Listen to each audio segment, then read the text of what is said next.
अब हम बात करेंगे हरियाणा की। हरियाणा में दरअसल चल क्या रहा है, वहां के पुलिस तंत्र में क्या चल रहा है, किसी को कुछ पता नहीं है।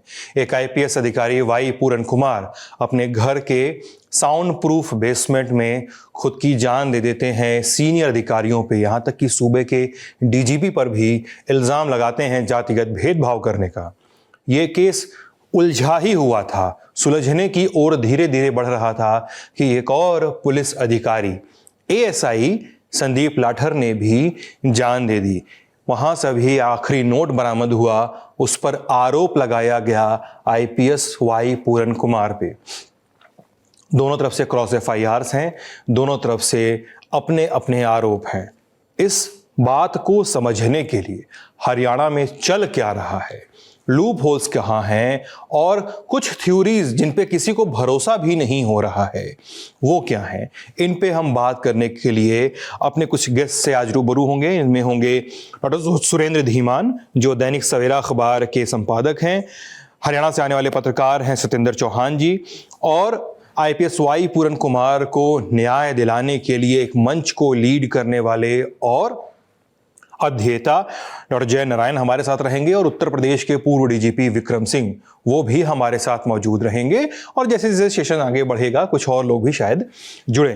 सुरेंद्र जी, मैं सबसे पहले आपसे मुखातब होऊंगा। सर, अभी चल क्या रहा है हरियाणा में, किसी को समझ में ही नहीं आ रहा है। एक पुलिस अधिकारी सीनियर की मृत्यु होती है, फिर एक जूनियर पुलिस अधिकारी की मृत्यु होती है, और पूरा हरियाणा जो है, हरियाणा का पुलिस तंत्र जो है वो पूरा ऐसे सड़क पे बिखरा हुआ दिखाई दे रहा है। इस केस में 3 एफआईआर दर्ज हुई हैं। एक वाई पूरन कुमार के गनमैन सुशील कुमार के खिलाफ रोहतक पुलिस ने दर्ज की, जिसमें एक शराब कारोबारी से मंथली लेने का आरोप था। उस एफआईआर के अगले दिन वाई पूरन कुमार ने अपनी जान दे दी। उसके 8 दिन के बाद जिस केस में सुशील कुमार को गिरफ्तार किया था, उस गिरफ्तार करने वाली टीम के एक सदस्य एएसआई संदीप लाठर ने भी अपनी जान दे दी। इशू 3 है, एफआईआर 3 है, कोरिलेटेड है, लेकिन ये खाली हरियाणा पुलिस तक सीमित नहीं है मामला। मेरे पास लगभग 60 खबरें मैंने छापी हैं इस सारे केस से रिलेटेड, जब से ये इशू चला था। मैं आपको वो प्रोवाइड भी करा दूंगा, दिखा दूंगा कि क्या इशू है। जितने जो के फाइनल नोट है वाई पूरन कुमार का, उसमें जितने भी बातें उन्होंने सीक्वेंस वाइज लिखी हैं कि मुझे अंबाला जिले के एक थाने के पास जो मंदिर था उसमें मैं गया था, जहां से मुझे नोटिस जारी किया गया, और उस नोटिस से यहाँ ये अपनी कहानी उत्पीड़ित की शुरू करते हैं। ये मेरे साथ वहां से उस नोटिस इसलिए दिया गया कि मैं वहां पर क्यों गया, और दादन डीजीपी ने वो नोटिस जारी किया था। उसको वहां से जब स्टार्ट करते करते उन्होंने उसकी शिकायत करनी शुरू की, तो जितनी भी शिकायतें ये करते चले गए, किसी शिकायत का निपटारा नहीं हुआ, और धीरे धीरे जो पदों पे बैठते रहे, जैसे होम सेक्रेटरी, जो भी होम सेक्रेटरी रहा उनको चिट्ठी लिखते रहे, और जो भी डीजीपी आते रहे उनको चिट्ठी लिखते रहे, लेकिन खाली मंदिर तक ये मामला नहीं रहा। उसके बाद फिर आगे बढ़ता गया, जैसे जैसे शिकायतें होती रही, ये इनको जो फील्ड पोस्टिंग जिसको बोलते हैं पुलिस में, या आईएसपी बोलते हैं, कि एक अच्छे महत्वपूर्ण पद पे जो देना या कम महत्वपूर्ण पद पे देना, तो इनकी धीरे धीरे पोस्टिंग कम महत्वपूर्ण पदों पर होती चली गई। इन्होंने इस बात को गंभीरता से लेते हुए शिकायत करते चले गए, और शिकायतों का विस्तार कैसे होता चला गया। जैसे हरियाणा में आईपीएस कैडर की जो स्ट्रेंथ है, किसी राज्य में गृह मंत्रालय उसको तय करता है कि कितने हमें आईपीएस ऑफिसर चाहिए। उस आईपीएस ऑफिसर्स में डीजीपी के, एडीजीपी के और आईजी के और एसपी के इतने पद होते हैं, उसमें कितने पद होने चाहिए। इन्होंने जब इनके लगा कि मेरी किसी शिकायत पे निपटारा नहीं हो रहा है, और मेरी किसी भी मुझे कम महत्वपूर्ण की फोल्डिंग में उससे दे रहा है, या नॉन कैडर जो पोस्ट है, नॉन कैडर उसको बोलता है जो कैडर में है ही नहीं। जैसे इनको होमगार्ड का कैडर पे, होमगार्ड की पोस्ट पे लगाया आईजी होमगार्ड, तो कोई पोस्ट ही नहीं थी। तो धीरे धीरे इन्होंने ये शिकायत शुरू कर दी गृह मंत्रालय के पास कि हरियाणा में जो आईपीएस ऑफिसर्स को प्रमोशन दी जा रही है वो कैडर स्ट्रेंथ में नहीं है। वो पोस्ट है 3 डीजीपी की पोस्ट है, तो उनको ज्यादा पोस्ट है, ज्यादा डीजीपी बना दिए। एडीजीपी की पोस्टें कम है, उनको एडीजीपी ज्यादा बना दिए। आईजी की पोस्टें कम, उनको आईजी ज्यादा बना दिए। तो एक एक करके जितने भी ऑफिसर्स का प्रमोशन आता था, ये उसकी शिकायत करते थे। और धीरे धीरे वो सारे ऑफिसर्स कि जिनके खिलाफ शिकायत होती थी उनको लगता था कि हमारी प्रमोशन में वाई पूर्ण कुमार रुकावट बने हैं। ये सारी दस्तावेज की बातें हैं जो चंडीगढ़ पुलिस ने अब हरियाणा सरकार से मांगी हैं। ऐसे इन्होंने राष्ट्रीय अनुसूचित जाति आयोग को भी इनकी सबकी शिकायतें करते रहे। 2019 में चिट्ठी जारी होकर अनुसूचित जाति आयोग ने हरियाणा सरकार से पूछा है कि हरियाणा में जो फील्ड पोस्टिंग है, जिसको हम आईजी रैंक बोलते हैं, जिसको एसपी रैंक बोलते हैं, डीआईजी रैंक बोलते हैं, कि उसमें जो अनुसूचित जाति के अधिकारियों की नियुक्ति होनी चाहिए प्रतिशत के हिसाब से, वो प्रतिशत पूरा कीजिए। वो प्रतिशत पूरा नहीं हुआ तो ये अपनी लड़ाई अनुसूचित जाति आयोग के पास लड़ते रहे, ये अपनी लड़ाई हरियाणा सरकार के एडिशनल चीफ सेक्रेटरी के पास लड़ते रहे, ये अपनी लड़ाई डीजीपी के माध्यम से डीजीपी को भेजते रहे। तो ऐसे करके कई घटनाएं इनके साथ हो गई हैं। जैसे इन्होंने मकान माना कि मुझे हाउस अलॉट किया जाए, जब इनको हाउस इनके गाड़ी के अलॉटमेंट में भी इन्होंने शिकायत की थी। वो मैं उसके बाद आता हूँ। जब वो आए थे, गाड़ी से पहले मकान की बात आ गई थी। जब इन्होंने हाउस मांगा तो इन्होंने हाउस में एडिशनल शर्तें लगा दी। इन्होंने शिकायत कर दी कि जो उस वक्त के गृह मंत्री थे अनिल विज, उन्होंने चिट्ठी जारी की, लेटर जारी करवाया कि एक व्यक्ति, एक अफसर, एक मकान, इसकी पालना होनी चाहिए। उसकी जब पालना नहीं हुई तो इन्होंने चिट्ठी लिख दी वाई पूर्ण कुमार ने। इन्होंने कहा कि मकान एक अफसर के पास होनी चाहिए, तो सरकार ने चिट्ठी डीजीपी ने जारी की कि एक अधिकारी के पास 2 मकान नहीं होंगे। लेकिन जब 3 अधिकारियों ने 2 मकान रखे तो इन्होंने फिर चिट्ठी लिख दी उन अधिकारियों के खिलाफ। हाई कोर्ट में केस गया तो हाई कोर्ट में एक डीजीपी के लेवल के अफसर से एफिडेविट दिलवा दिया कि जी वहां तो एक ही मकान है। उसको भी जो इन्होंने नोट में भी लिखा हुआ, उसका जिक्र भी कर रखा है। तो मैं उनके सारे, क्योंकि सारे जितनी भी इनकी शिकायतें थी उनको सबको मैं पढ़ता रहा, उसके आधार पे मेरे पास वो सारे डॉक्यूमेंट्स हैं, वैसे कागज हम खबर भी लगाते रहे।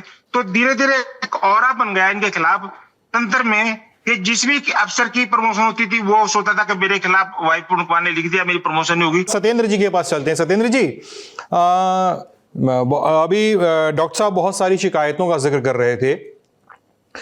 एक टेक अवे पॉइंट जो मुझे मिला है अभी तक उस बातचीत में से कि लगातार केंद्र की चिट्ठियों का जवाब हरियाणा सरकार नहीं दे रही थी। अब अगर आप वाई पूर्ण कुमार की आखिरी चिट्ठी पढ़ें, उनका आखिरी नोट पढ़ें, तो वो साफ साफ एसपी बिजारनिया की बात कर रहे हैं, नरेंद्र बिजारनिया डीजीपी की बात कर रहे हैं। और इसके अलावा तो 13 अधिकारियों की लिस्ट है जो अखबारों में छप के आ रही है कि 13 अधिकारियों ने इनके खिलाफ मैं लगातार आवाज़ उठाता रहा, बोलता रहा। अपनी खुद की जान देने के पहले उन्होंने 6 अक्टूबर को अपनी एक वसीयत तैयार की थी।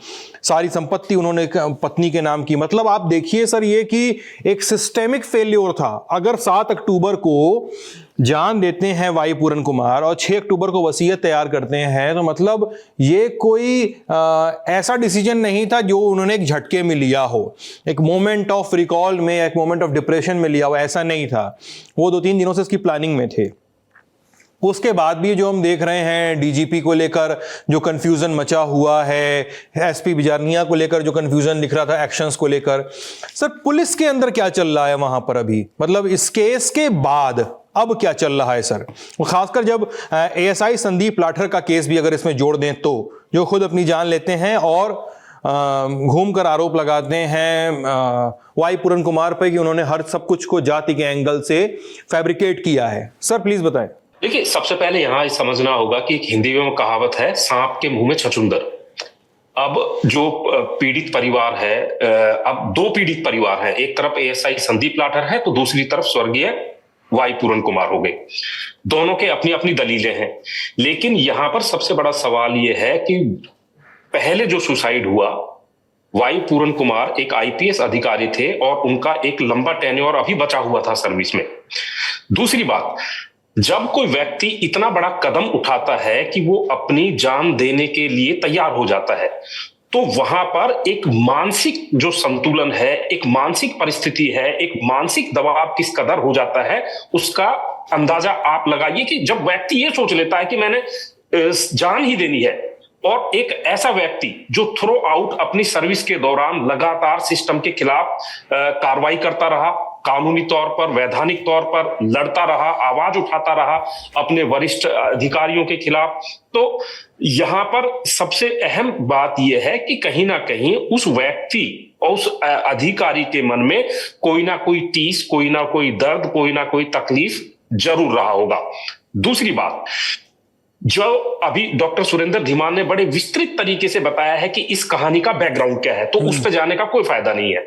जो मौजूदा तौर की कहानी है, जो रोहतक में एफआईआर जो इनके गनमैन के खिलाफ होती है, उस एफआईआर के बाद वाई पूरन कुमार को ये आशंका हो गई थी कि कहीं ना कहीं ये जो पुलिस के हाथ हैं वो वाई पूरन कुमार तक पहुंचने वाले हैं, और उन्हें यह लग गया था कि जो रोहतक में एफआईआर दर्ज हुई है, इस एफआईआर के माध्यम से जो पुलिस के अधिकारी हैं वो निशाना साध रहे हैं वाई पूरन कुमार पर, और वाई पूरन कुमार ने बाकायदा मानसिक रूप से अपने आप को तैयार किया, विल बनाई, और जो उनका नोट ही आप पढ़ें, मतलब 8 पेज, कितनी लंबी कहानी है। तो एक कहीं ना कहीं उनके ऊपर मानसिक रूप से एक दबाव बना हुआ था। अब जो सवाल आपने किया है, अब एक तरफ आईपीएस अधिकारी है, दूसरी तरफ जिला स्तरीय पुलिस का अधिकारी है, दोनों ने अपने जान दी है, और जान देने के पीछे दोनों ने ही मकसद ये बताया है कि उन्हें प्रताड़ित किया गया। अब चूंकि वाई पूरन कुमार एक आईपीएस अधिकारी थे, 7 अक्टूबर को उन्होंने सुसाइड किया, और उनकी सुसाइड के मामले में चंडीगढ़ में जब एफआईआर दर्ज हुई और एसआईटी की टीम ने रोहतक में डेरा डाला और इस पूरे मामले की जांच पड़ताल शुरू की, तो कहीं ना कहीं जो दबाव पहले रोहतक की एफआईआर के बाद वाई पूरन कुमार के ऊपर था, वही दबाव कहीं ना कहीं एएसआई संदीप और रोहतक की जो जिला पुलिस है उनके ऊपर भी महसूस हुआ। अब यहां पर भी जो व्यक्ति ने अपनी जान दी है, वहां पर भी अधिकारी ने अपनी जान दी है, और ये कहते हैं कि जब व्यक्ति ये ठान लेता है कि मैंने तो अपनी जीवन लीला समाप्त करनी है, तो ऐसे में व्यक्ति झूठ नहीं बोलता है। अब चूंकि इस पूरे मामले पर उच्च स्तरीय जांच हो रही है, तो फिलहाल ऐसा कुछ भी बोलना जायज नहीं रहेगा कि कहीं भी किसी तरीके से, किसी भी एंगल से जांच पर कोई प्रभावित हो या कोई बयान ऐसा निकले। लेकिन यहां पर एक कहानी जो कहीं ना कहीं खड़ी हो रही है कि जब इतना बड़ा मामला हो जाता है और इतने लंबे समय से मामला चला आ रहा है, ये 1-2 दिन की उपज नहीं है, ये तो वर्षों पुराना मामला है, और जब इतना बड़ा मामला गृह मंत्रालय, केंद्र सरकार, अदालत, जो भी वैधानिक तरीके होते हैं, जो भी वैधानिक पोस्ट होती है, सर हर वैधानिक पोस्ट तक गया, मीडिया में आया, सुर्खियों में रहा, अखबारों में छपा, लेकिन सिस्टमैटिक फेलियर क्या है कि जब एक एडीजीपी स्तर के अधिकारी को अपनी जान देने पर मजबूर होना पड़ता है, तो अंदाजा लगाइए कि एक आम आदमी किस तरीके से मतलब न्याय की उम्मीद रख सकता है। और आम आदमी भी न्याय की उम्मीद रखेगा तो कहां जाएगा, वो भी पुलिस अधिकारियों के पास जाएगा। तो जब पुलिस अधिकारी, और वो कोई छोटे मोटे रैंक का नहीं, और उनकी पत्नी है वो भारतीय प्रशासनिक सेवा की अधिकारी है, उनके जो पूरा परिवार है एक एजुकेटेड बैकग्राउंड है, एक पूरा परिवार की जो आप पिछला इनका इतिहास देखें तो वो अच्छे पढ़े लिखे एजुकेटेड परिवार से आते हैं। तो कहीं ना कहीं सबसे बड़ा सवाल ये है कि सिस्टम ने क्या किया। अब चूंकि 2-2, 3-3 एफआईआर दर्ज हो गई हैं, दोनों पार्टियां चाहे पहले अपनी जान देने वाले पूरन कुमार हों या फिर संदीप लाठर हों, अब 3 एफआईआर दर्ज हो गई हैं, लेकिन इन एफआईआर से भी क्या निकलेगा, ये एक बहुत बड़ा सवाल या निशान है। यहां पर बात न्याय की है, सिस्टम की है कि इतने बड़े बड़े अधिकारियों को ऐसा सोचना पड़ रहा है, तो वास्तु स्थिति क्या होगी। सतेंद्र जी, मैं आपसे एक सवाल करूंगा, उसके बाद मैं जय नारायण जी से बात करूंगा। सवाल मेरा सिंपल सा है सर, और बहुत खोल के साफ कह रहा हूं मैं सर। देखिए, किसी भी ऑब्वियसली पुलिस ने जब एफआईआर लिखी होगी तो क्रिमिनल केस लिखा होगा। जब इन केसेस पे, इन 2 केसेस पे, उन्होंने 2 घटनाक्रमों पे उन्होंने एफआईआर लिखी होगी सर, लेकिन लोगों को भरोसा नहीं हो रहा है कि ये केस क्या इतने सीधे हैं। संदीप लाठर की पत्नी का बयान आता है, मैं एएनआई पे देख रहा था, वो कह रही थी कि वो एकदम ठीक थे। एक बयान आता है कि वो अपने दोस्तों के साथ थे, फोन आया था कि, और फिर उन्होंने कहा कि उन्हें दफ्तर जाना है, और कुछ देर बाद उनके बारे में सूचना सामने आती है। सर, उनका जो वीडियो है, संदीप लाठर का आखिरी वीडियो है, उस पर सवाल उठाए जा रहे हैं, सर आप सोशल मीडिया अगर आप खोल के देखेंगे तो लोगों को ये भरोसा नहीं हो रहा है कि ये हो क्या रहा है, अचानक से क्या हो रहा है। मानते हैं सर, मैं वाई पूरन कुमार के केस की बात कर लेते हैं, अगर उसको उसकी मेरिट पे देखें उस केस को, तो ठीक है, बहुत सालों का दमन था, बहुत सारी अनहर्ड शिकायतें थी, जिसके बाद वाई पूरन कुमार को मजबूर होना पड़ा। लेकिन संदीप लाठर का केस बहुत वाजिब सवाल उठाता है, बहुत जरूरी सवाल उठाता है, और जो उठने चाहिए। इस देश में ऐसी घटनाएं सामने आई हैं जिन्होंने बाद में जाकर जिनके आयाम बाद में जाकर खुलते हैं।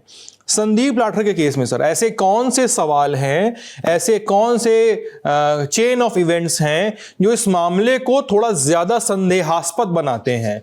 Just it's not case of taking his own life, but something else is fishy here. Social media की बात करें तो सोशल मीडिया पर आजकल बहुत कुछ चल जाता है, तो उनसे थोड़ा सा हम अवॉइड करें तो ज्यादा बेहतर रहेगा। लेकिन इस पूरी कहानी में दोनों पक्षों को अगर आप गौर से देखें तो एक सबसे बड़ा चीज है, दोनों ही पक्ष के अंदर एक भय था, एक डर था। वाई पूरन कुमार ने जब अपनी जान दी, 8 पेज का फाइनल नोट था उनका, हाँ, उन्होंने पूरी कहानी लिखी। इसी तरीके से उसको फॉलो करते हुए एएसआई संदीप लाठर ने भी अपनी जीवन लीला समाप्त करने से पहले पूरी कहानी लिखी, और यहां एक कदम और गए, इन्होंने तो पूरा बाकायदा वीडियो भी बनाया। अब पहला जो इंसिडेंट हुआ वाई पूरन कुमार का, उनके परिवार ने सीधे सीधे, अब आप देखिए कि पढ़ा लिखा परिवार है, एक अच्छी फैमिली है, आईएएस अधिकारी हैं, उनके भाई विधायक भी हैं, एक जो पूरा जो एक मॉडर्न फैमिली होती है, एजुकेटेड फैमिली होती है, उसका उदाहरण है। अब इन्होंने जो आरोप लगाए, इन्होंने सबसे पहले आरोप ये लगाए कि हम पोस्टमार्टम और अंतिम संस्कार जब करेंगे, जब जो मौजूदा डीजीपी हैं और जो रोहतक के तत्कालीन एसपी थे, उनके ऊपर कार्रवाई होनी चाहिए। अब इस पूरे मामले पर चंडीगढ़ पुलिस एफआईआर दर्ज करती है, एसआईटी का गठन कर दिया जाता है, SC/ST एक्ट लगा दिया जाता है और अबेटमेंट ऑफ सुसाइड का धारा लगा दी जाती है। और जब इस मामले की पूछताछ के लिए रोहतक जाती है एसआईटी, तो वहां पर जो एएसआई संदीप लाठर है, उनको एक मैसेज तो कम से कम लग गया था कि भाई, अब चूंकि वो एफआईआर दर्ज करने वाले थे, तो उनको ये लग गया था कि अब इस पूरे मामले में आपकी जो है हाजिरी लगेगी, पुलिस सवाल करेगी।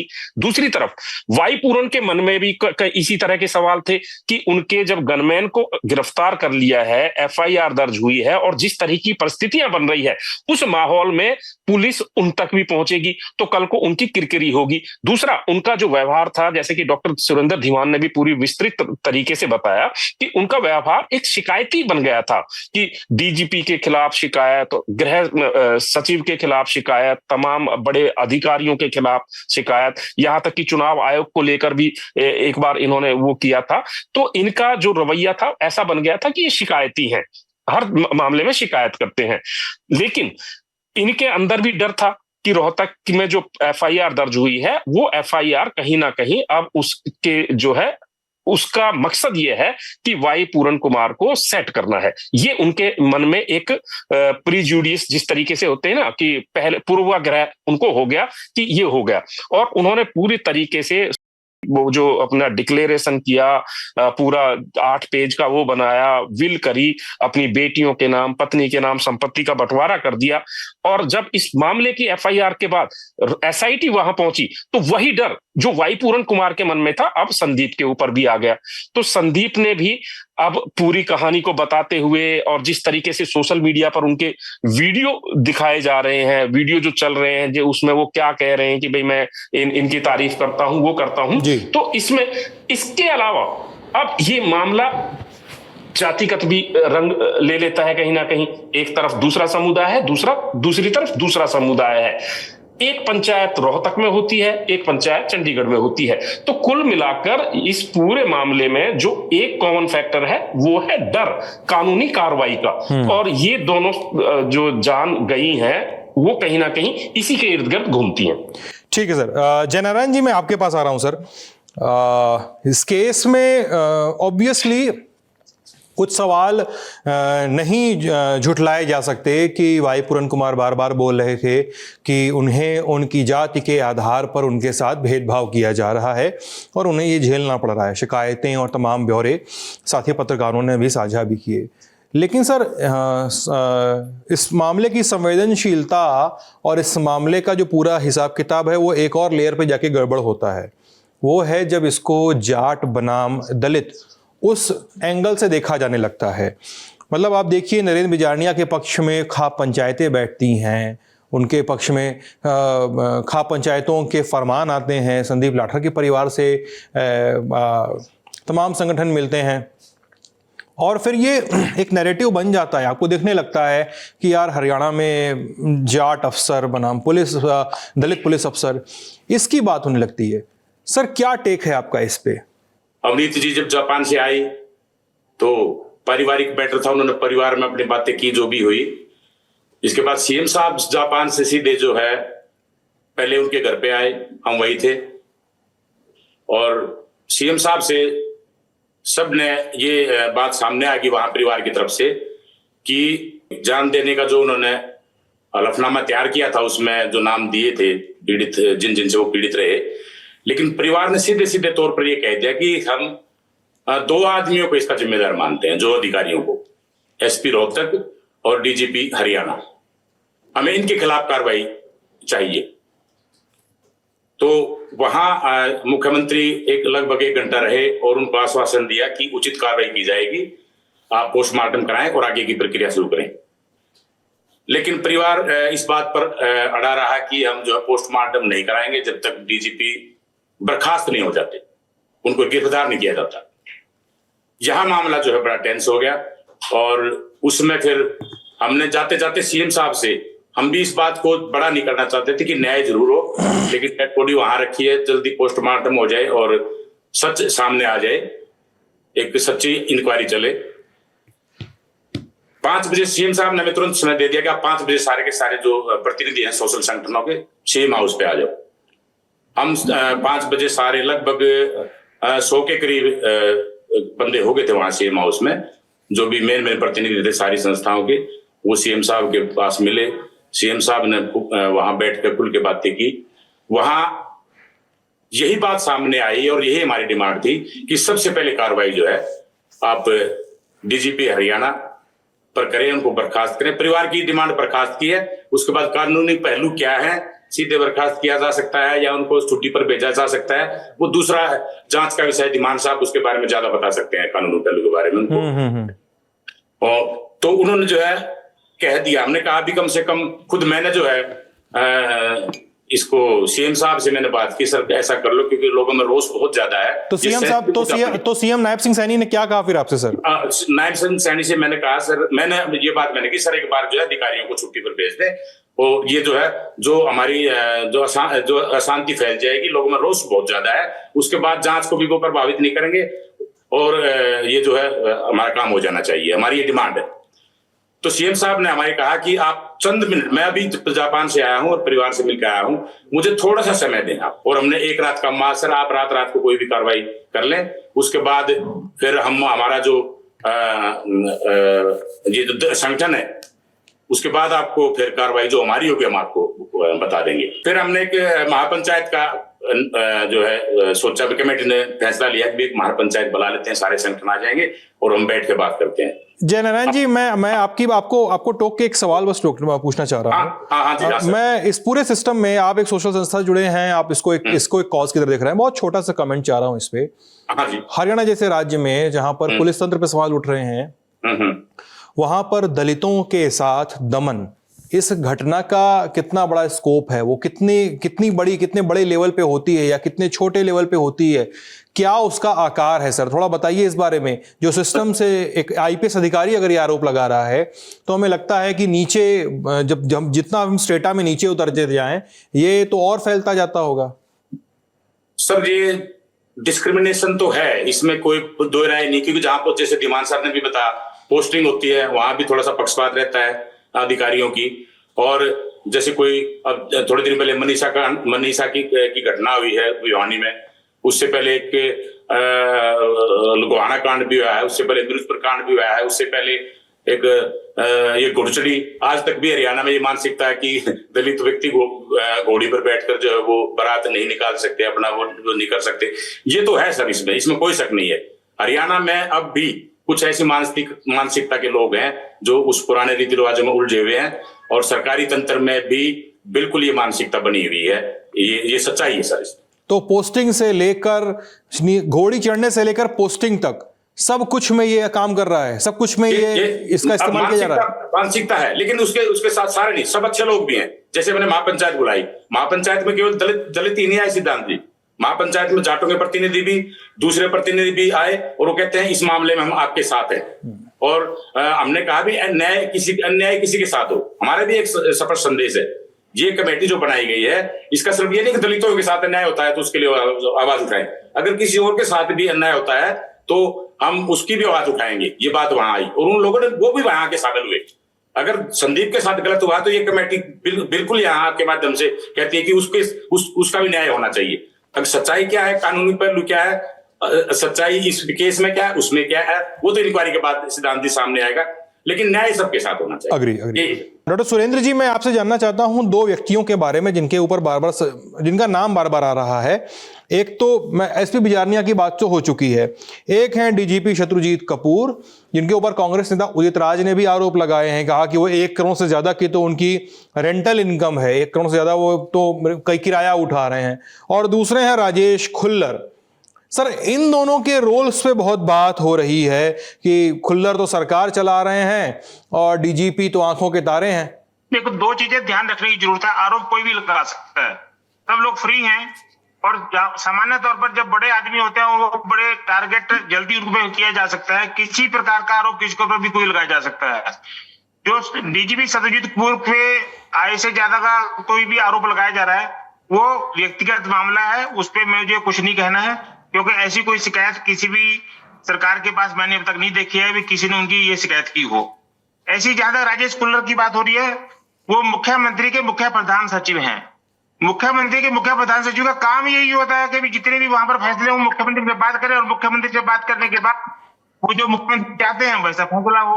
तो ये तो है पॉलिटिकल आरोप, इसके साथ इसका कोई संबंध नहीं है।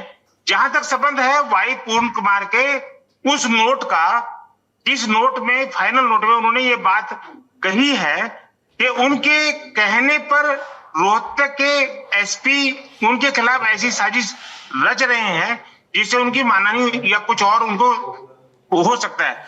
मुझे एक चीज जो पहले आपने चौहान साहब से पूछी थी और प्रोफेसर जी से पूछी थी, जो रोहतक वाला केस है, ट्रिगर पॉइंट वहीं पर है। उसी केस से वाई पूर्ण कुमार का जान देने का मामला जुड़ा है, उसी केस से संदीप की जान देने का मामला जुड़ा है। इशू वहीं पर है। ये इशू क्या है, इसमें 2 बातें आई हैं जो सबसे ज्यादा इशू आया इसमें। पुलिस में भ्रष्टाचार का जो आरोप लग रहा है, चाहे वो कोई एक कांस्टेबल, पानीपत का कांस्टेबल जिसने आरोप लगाया अपने किसी एक एसपी के ऊपर, उसको नौकरी से हाथ धोना पड़ा। ऐसे ही संदीप लाठर ने आरोप लगाया जो मरहूम हो चुका है, यहाँ पर है नहीं इस दुनिया में, 7 दिन के बाद उनके ऊपर आरोप लगा दिया। ऐसे ही वाई पूर्ण कुमार ने कुछ अफसरों के खिलाफ लिखित में हरियाणा सरकार को शिकायत भेज रखी है, जो वहां पर सरकार के पास विचाराधीन है। मैं किसी का नाम नहीं लूंगा। ऐसे ही हरियाणा के स्टेट विजिलेंस ब्यूरो ने एक शिकायत सोर्स रिपोर्ट के आधार पे वाई पूर्ण कुमार उनकी पत्नी के खिलाफ भी सरकार के पास भेज रखी है, जो कि लंबित है। तो ये सारी बातों को अगर देखा जाए, वाई पूर्ण कुमार का जान देने का मामला सीधे सीधे रोहतक के उनके गनमैन के खिलाफ दर्ज मामले से जुड़ा है, नंबर 1। नंबर 2, एक प्रश्न जो आपने पूछा था, जो आपके जहन में बार बार आ रहा है सोशल मीडिया का, सत्येंद्र चौहान जी ने कहा कि सोशल मीडिया पे कही गई बात का विश्वास नहीं करते हैं। बिल्कुल विश्वास नहीं करते हैं, लेकिन कुछ बातें सोशल मीडिया पर ऐसी आती हैं, जैसे किसी एक व्यक्ति ने कहा कि संदीप मेरे साथ चाय पी रहा था और 1 घंटे बाद मुझे उसका पता लगा कि उसका हो गया गनमैन का। तो 1 घंटे पहले वो चाय पी रहा था, तो 1 घंटे में ऐसा क्या हुआ?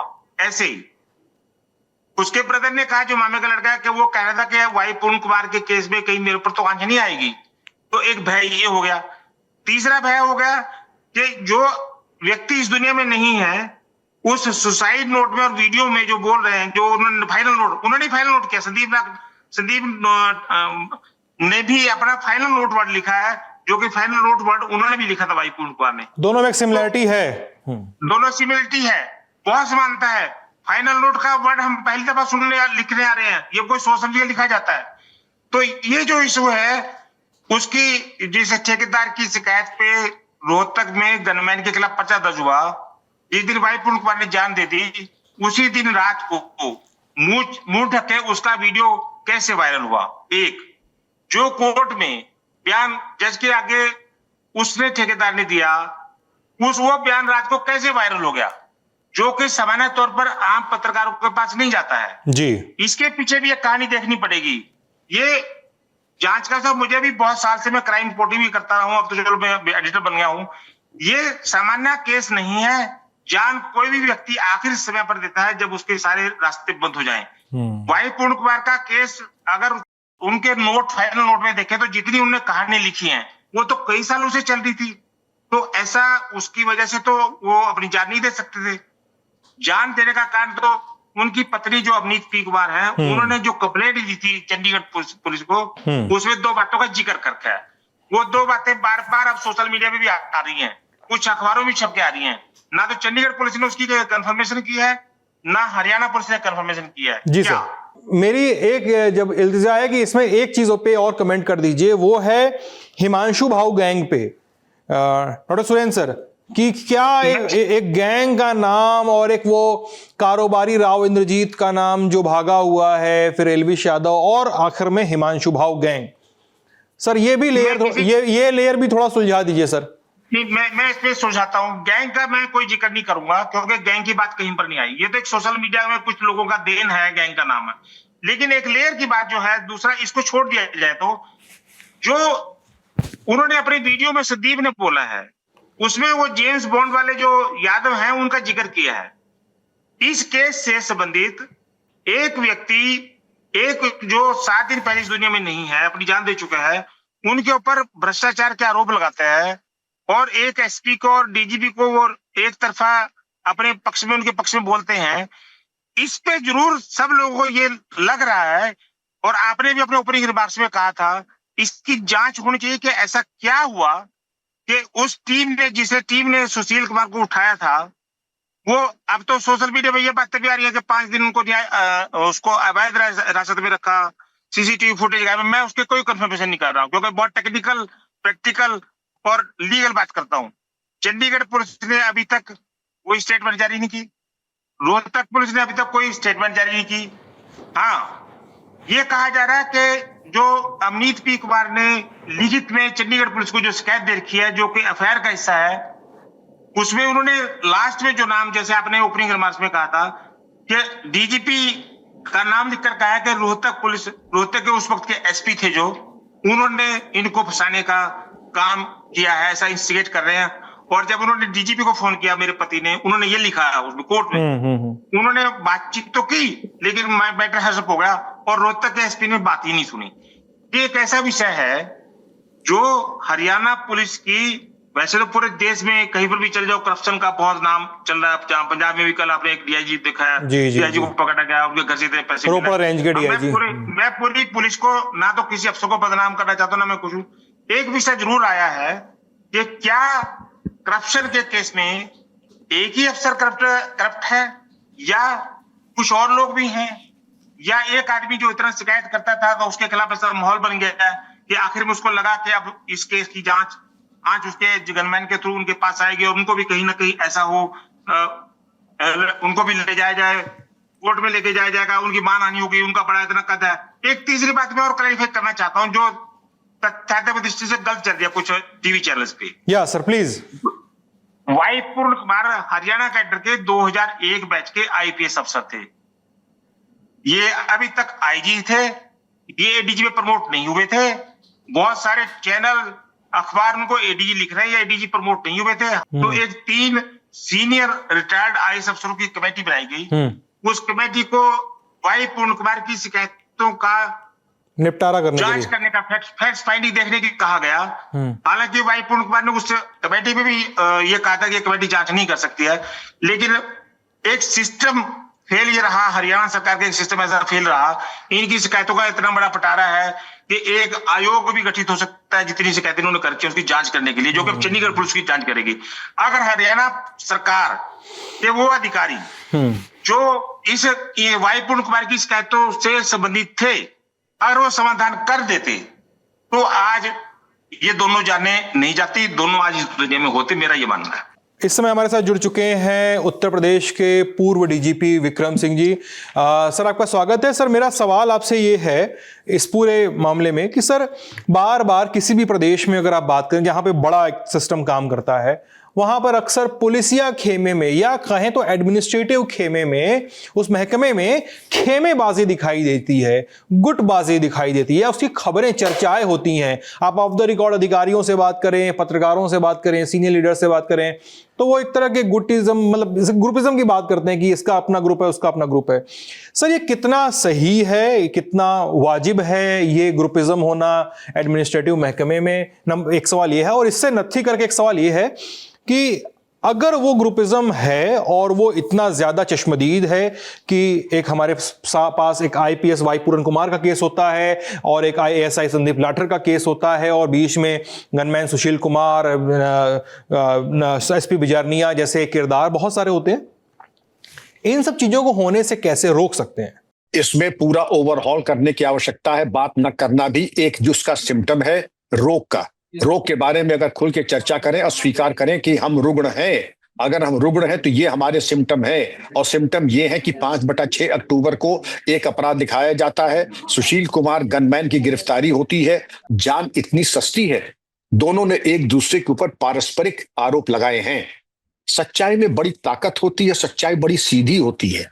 इन दोनों आरोपों के बारे में देखें, पुलिस की आपसी गुटबंदी, पुलिस का आंतरिक भ्रष्टाचार, भ्रष्टाचार की पराकाष्ठा, और मैं इन चीजों कहते हैं कि जातीयता का पुट अगर रहा होगा और भ्रष्टाचार के साथ, तो कम से कम अंतर मंथन का ये समय आ गया है और कोर्स करेक्शन का समय आ गया है। बातों से नहीं, कुछ कार्रवाई की जरूरत है। मैं बहुत प्रसन्न होता अगर ये दोनों प्रकरण दे दिए जाएं सीबीआई को, और सीबीआई समयबद्ध तरीके से इसकी विवेचना करे, और जो उसकी संस्थितियां हो आंतरिक एक समिति गठन करे आंतरिक। ये जो जातीयता के आरोप एक दूसरे पर लग रहे हैं, ये भयावह स्थिति है। 36 साल की मेरी भी सेवा हुई है, लेकिन जातीयता का आरोप कम से कम वर्दीधारियों पे कभी अब तक नहीं लगा था, न आपसी कभी कोई हो रहा है। अगर ऐसे आरोप एडीजी स्तर पे लगा करके आत्महत्या की है, ये अंतर मंथन, चिंतन और कोर्स करेक्शन का समय आ गया है, और ये जितने जल्दी करेंगे उतनी ही कृपा हरियाणा पुलिस अपने आप पे करेगी। और मैं चाहूंगा हरियाणा पुलिस तो जो करे सो करे, पूरे देश में पुलिस विभाग को ओवरहॉल की आवश्यकता है। आपके सामने इगतपुरी में कॉल सेंटर चल रहा है, और उस कॉल सेंटर में साहब आईपीएस अफसर 50-50 लाख महीने की रिश्वत का इंतजाम कर रहे हैं। भुल्लर साहब, एक डीआईजी साहब हैं, रंगे हाथों पकड़े गए हैं। 3 नोट करेंसी काउंटिंग मशीन लगी है, 5 करोड़ नगद और ऑडी और मर्सिडीज गाड़ी बरामद। ये पुलिस विभाग है, यह 10 दलों का गिरोह है। मैं फिर कह रहा हूं, बात बड़ी कड़ी कर रहा हूं। पुलिस विभाग इसलिए नहीं जाना था कि आपके पास बीएमडब्ल्यू है या मर्सिडीज है। आपकी फ्रूगल लाइफस्टाइल होनी चाहिए। सरकार इतनी तनख्वाह देती है कि सामान्य सादा जीवन और उच्च विचार आप रखते हैं। अगर आपकी इतनी महत्वाकांक्षा है कि 50 लाख की रिश्वत के आप कॉल सेंटर बनाएं, या आप इस तरीके की हरकतें करें, लोगों से 8 लाख महीने की रिश्वत बांधें, तो पुलिस की वर्दी आपके लिए नहीं है। पुलिस की पवित्र वर्दी को दागदार न करें। ये वक्त आ गया है कि एक आंतरिक समिति नहीं, एक हाई पावर्ड कमेटी होनी चाहिए, जो जातीयता, भ्रष्टाचार, नियुक्तियों में पारदर्शिता का अभाव और एक रूपता के साथ पूरी कार्रवाई होनी चाहिए। उसके ऊपर एक कार्य योजना शीघ्र, और केवल हरियाणा के नहीं, हरियाणा तो मात्र एक दर्पण है, और ये विभीषिका अभी पंजाब में सामने दिखाई पड़ी, महाराष्ट्र में दिखाई पड़ी, और अगर हम इसी तरीके से उदासीन रहे तो और प्रदेशों में भी बहुत जल्दी ये समस्या उत्पन्न होगी। मैं आपके माध्यम से रिक्वेस्ट करना चाहूंगा कि यहाँ 2 तरह का माहौल बन गया है। एक तरफ वो पंचायत है जो रोहतक में, एक तरफ ये पंचायत है जहां मैं चंडीगढ़ में। मैं अपील करना चाहता हूं, इस हरियाणा में बिल्कुल सौहार्द और भाईचारा बनाए रखने के लिए अफवाहों पर जोर ना दे, इंक्वायरी होने दे, कभी ये जाट वर्सेस दलित इस आंदोलन का ना बनाए। और मैं विश्वास दिलाता हूं, मैं दलित बिरादरी का व्यक्ति हूं और मैं जाट संस्था का भी सलाहकार हूं। मतलब मैं ये उनसे भी रिक्वेस्ट करूंगा कि वो भी ऐसी बातों पर ध्यान ना दें और ये इधर से भी ध्यान ना दें और एक माहौल को अच्छा बनाए और इंक्वायरी साफ सुथरी होने दें। जरूर किसी भी दबाव में और किसी भी बाइफर्केशन में ये जांच दो जिंदगियों के जाने की जो जांच है वो डिरेल न हो, सही कहानी सामने आए, चाहे पुलिस हो चाहे कोई भी आईएएस अधिकारी हो। अगर दोष साबित हो रहा है तो सजा जरूर मिले।